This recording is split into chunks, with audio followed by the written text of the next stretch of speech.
يا كحك العيد يا احنا يا بسكويت يا احنا. السلام عليكم يا احلى متابعين في الدنيا، وعيد سعيد عليكم جميعا. فاكرين ريحة خبيز الكحك اللي كانت بتملى البيت بركة وفرحة زمان؟ النهاردة رجعنا لكم الذكريات دي تاني. هنعمل مع بعض كحك العيد الدايب دوب بأسرار وتكات أمهاتنا وجداتنا، ريحة وطعم هيفكروكم بأحلى أيام. يلا بينا نشوف الطريقة، نسمي الله ونصلي على الزين ونبتدي معانا المقادير المظبوطة. بس قبل ما نبدأ، فضلا وليس أمرا، ما تنسوش بقى اللايك والشير عشان الفرحة توصل للكل بإذن الله. مبدئيا كده عايزين نقول دقيق نضيف، سمنة مضمونة، يعني كحك ناجح بنسبة 100% بإذن الله. النهاردة معاكم هنعمل كيلو دقيق قدامه نص كيلو سمنة ومعلقتين 3 عشان يدينا التست الرائع وأحسن من المحلات كمان، يبقى ناعم ودايب دوب وفي نفس الوقت ماسك نفسه. حطينا زي ما شفتوا كده كيلو دقيق، حطينا عليه معلقة صغيرة ريحة كحك، حطينا ذرة ملح، وحطينا معلقة ونص صغيرة بيكنج باودر، وقلبنا المكونات الجافة على بعض. وعشان تعرفي بقى التركاية الصح اللي هطلع لك الكحك مظبوط 100%، انتي هتاخدي بس نص كوباية من السمنة وهتقدحيها، والباقي هتسيحيه مكان الحله اللي انتي قدحتي فيها السمنه، تاخد بس السخونيه. انا كنت هنا نسيت وحطيت الباقي جزء منه من غير ما احطه في الحله يسيح شويه. انتي بتقدحي السمنه الاول، تحطي فيها معلقتين السمسم او 3 معالق سمسم، وبتسيبيه يفور كده ويغلي ويتحمص مع السمنه، وبتنزلي بالسمنه السخنه كده، تعملي حفره في الطبق بالدقيق، وبعدين بتحطي السمنه المقدوحه، وبعد كده بتحطي عليها السمنه الباقيه، وتبسي بقى على قد ما تقدري. معاكي من 10 دقايق لربع ساعة كل ما تبسي الدقيق في السمنة كويس جدا، وتغلفي كل حبايات الدقيق بالسمنة، كل ما تطلع معاكي كحكاية ناجحة 100%، ما فيهاش اي نسبة فشل ان شاء الله. انا هنا كنت قعدت ابسه حوالي تلت ساعة. ما تزهقيش، حاولي على قد ما تقدري ان انتي تعملي حاجة بتركاتها المظبوطة، بتركاتها المظبوطة. هنا بقى كنت اختبرت الخميرة، حطينا معلقة ونص مليانين، المعلقة اللي هي بتاعت الشوربة دي، خميرة فورية على كوباية مية دافية معاها معلقتين سكر، وتقلبي وتسيبيها بس كده دقيقتين، تشوفيها فارت، يبقى خلاص هي الخميرة كده مظبوطة وتمام وفل الفل، هتشتغلي بيها. ما عملتش الطبقة اللي شفتيها الرغوة اللي فوق دي، يبقى دي مشكوك في امرها.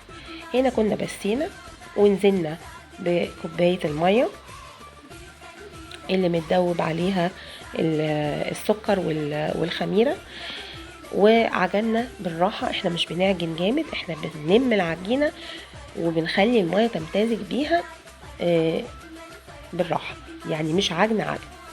هنا كنت حطيت الكوبايه اللي كنت مدوبه فيها الخميره، ما كانتش كفايه، كانت كوبايه الا ربع، زودت كمان نص كوبايه، شويه شويه كده لحد ما العجينه تبقى قدامك ان في ايدك انت هتحسي بيها، تعرفي تمام مش تمام، عايزه ميه، محتاجه ميه كده، تمام خلاص هتوقفي ميه. تمام، بتمسكي كويرايه كده صغيره وتلفيها كده وتبرميها في ايدك وتشوفيها، بتبططيها حاجه بسيطه كده، لو شققت يبقى محتاجه شويه ميه، لو ما شققتش يبقى تمام تمام، مفيش اي مشكله، وكده العجينه ناجحه وزي الفل. بتقرصيها بقى كده وتجهزيها وتبتدي تنقشي بقى النقشه الجميله بتاعت زمان دي، فاكرينها ما كنا بنتلف كلنا كده على طبليه واحده، ستات العيله والام بقى الراس الكبيره هي اللي بتبقى قاعده في مقدمه الطبليه كده وعماله تنقش وتقرص. والله العظيم كانت احلى ايام في الدنيا بجد، والله ايام الخير والبركه، وايام الناس الطيبه اللي مشيوا للاسف، يعني خدوا معهم الخير كله،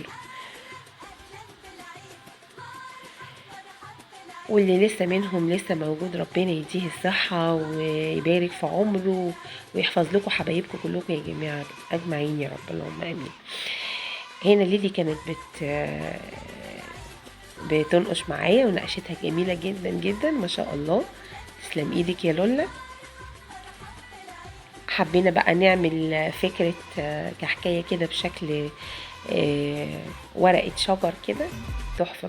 بصراحة الشكل كان جميل وعجبني جدا، وبصراحة كان في الخبيث كمان يجنن. يعني النقشة ثابتة مظبوطة ما فيهاش غلطة. احنا عاملينه صغير، احنا بنحبه صغنون كده. دي نقشاتي ونقشات ليلي. عملنا بالمنقاش وعملنا بالبصامة وعملنا بشكل ورقة الشجر وعملنا الكحك التقليدي العادي. ايه رأيكم؟ بصوا بقى النتيجة الروعة. بصوا بيدوب ازاي في يعني بجد والله حاجة ما شاء الله تشرفك قدام عزوماتك وجيرانك وتهادي بيه زي ما تحبي. هنا دي كانت اتلسعت مني شوية بس مش قوي يعني.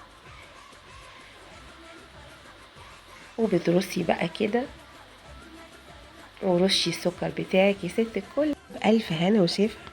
ريحة الخبيث بركة في البيت. يا رب دايما بيوتكم مليانة وعمرانة بالخير والفرحة. أتمنى وصفة النهاردة تكون سهلة عليكم وتجربوها وتنجح معاكم من أول مرة. ما تنسونيش بقى من صالح دعواتكم، وما تنسوش دعم القناة باللايك والشير والاشتراك في القناة. عيد سعيد عليكم وبألف ألف خير. أشوفكم على خير في حفظ الله ورعايته. مع ألف سلامة. كل سنة وانتم طيبين.